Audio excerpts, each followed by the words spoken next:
Exodus 27. The altar, the courtyard, and the oil. Build an altar of acacia wood, 3 cubits high. It is to be square, 5 cubits long, and 5 cubits wide. Make a horn at each of the 4 corners, so that the horns and the altar are of one piece, and overlay the altar with bronze. Make all its utensils of bronze, its pots to remove the ashes, and its shovels, sprinkling bowls, meat forks, and fire pans. Make a grating for it, a bronze network, and make a bronze ring at each of the 4 corners of the network. Put it under the ledge of the altar so that it is halfway up the altar. Make poles of acacia wood for the altar and overlay them with bronze. The poles are to be inserted into the rings so they will be on 2 sides of the altar when it is carried. Make the altar hollow, out of boards. It is to be made just as you were shown on the mountain. The courtyard. Make a courtyard for the tabernacle. The south side shall be 100 cubits long, and is to have curtains of finely twisted linen, with 20 posts and 20 bronze bases, and with silver hooks and bands on the posts. The north side shall also be 100 cubits long, and is to have curtains, with 20 posts and 20 bronze bases, and with silver hooks and bands on the posts. The west end of the courtyard shall be 50 cubits wide and have curtains, with 10 posts and 10 bases. On the east end, toward the sunrise, the courtyard shall also be 50 cubits wide.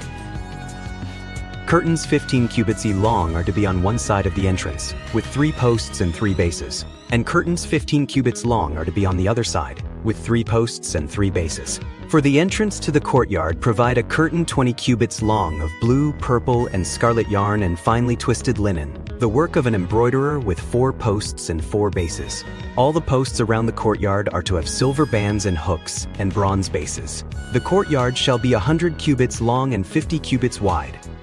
With curtains of finely twisted linen 5 cubits is high, and with bronze bases. All the other articles used in the service of the tabernacle, whatever their function, including all the tent pegs for it and those for the courtyard, are to be of bronze. Oil for the lampstand. Command the Israelites to bring you clear oil of pressed olives for the light, so that the lamps may be kept burning. In the tent of meeting, outside the curtain that shields the Ark of the Covenant law, Aaron and his sons are to keep the lamps burning before the Lord from evening till morning. This is to be a lasting ordinance among the Israelites for the generations to come.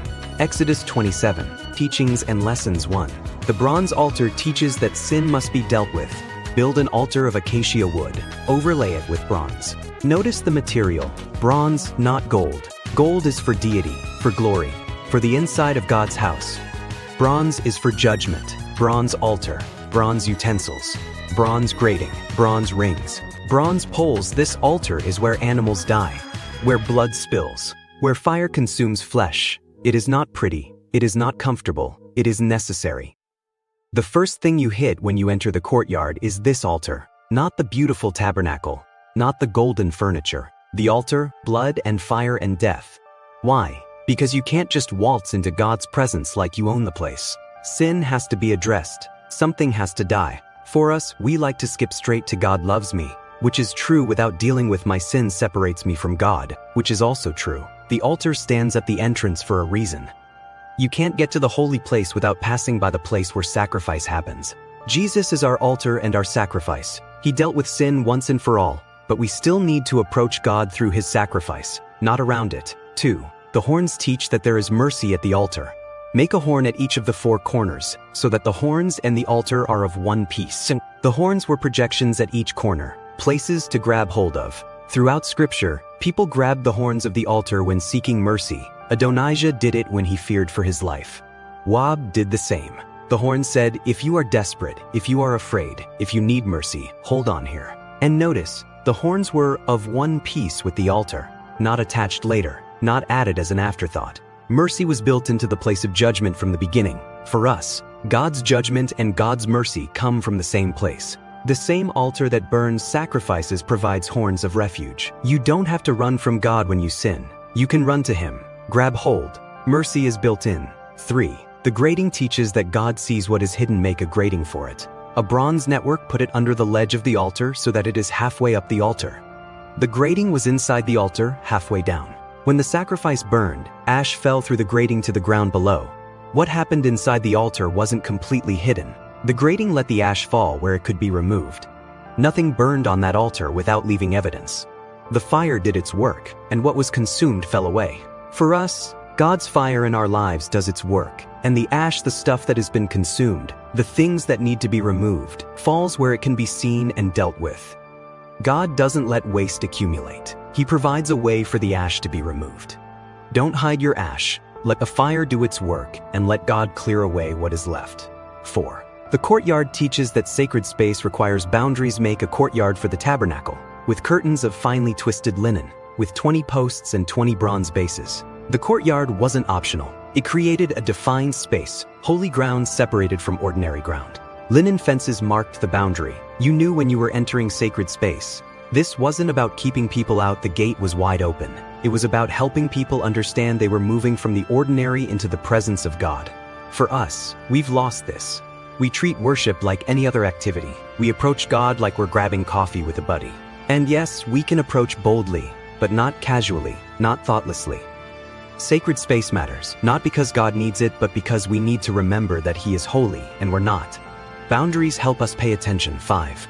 The gate teaches that there is only one way in for the entrance to the courtyard. Provide a curtain 20 cubits long, of blue, purple, and scarlet yarn and finely twisted linen. One gate, one entrance. You couldn't come in through the sides, a solid linen fence. You couldn't come in through the back, more fence. You came through that curtain, or you didn't come in at all. The curtain was beautiful, blue, purple, scarlet. It invited, it attracted, but it was also exclusive. One way. For us, Jesus said, I am the gate. Not a gate, not one of many gates. The gate. This isn't popular today. People want many paths, many options, but the tabernacle didn't apologize for having one entrance. Neither should we. The good news. That gate was open to anyone who wanted to come. Not just Israelites. Anyone, but they had to come through the gate.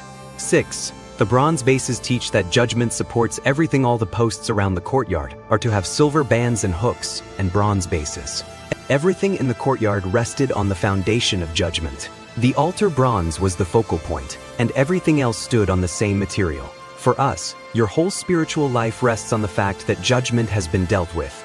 Not ignored, not minimized. Dealt with at the cross. If you try to build your spiritual life on any other foundation, you are building on sand. The silver hooks and bands teach that redemption holds it all together, with silver hooks and bands on the posts. Bronze bases, judgment, silver hooks, and bands, redemption. Judgment holds everything up. Redemption holds everything together. The silver came from atonement money, redemption price. So the very things that connected the curtains that held the structure together were made of redemption. For us, what holds your life together? Is it your effort, your reputation, your relationships, or is it the fact that you've been redeemed? Redemption should be the hook that connects everything else in your life. 8. The olive oil teaches that only the best will do for God's presence. Command the Israelites to bring you clear oil of pressed olives for the light. Not any oil, clear oil, pressed olives. First press, not the cheap stuff you get after multiple pressings, not mixed with anything. Pure.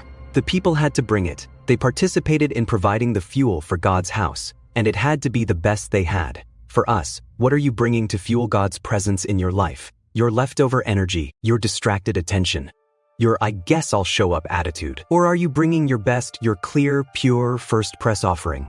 The oil kept the light burning. Without it, darkness. Your best fuels the light. 9. The continuous light teaches that God never sleeps. Aaron and his sons are to keep the lamps burning before the Lord from evening till morning. From evening till morning. All night. While Israel slept, the lamps burned. While priests rested in shifts, the light continued. God's house was never dark. This wasn't for God. He doesn't need light. It was for Israel. A visible reminder that God was awake, aware, present, even when they couldn't see Him.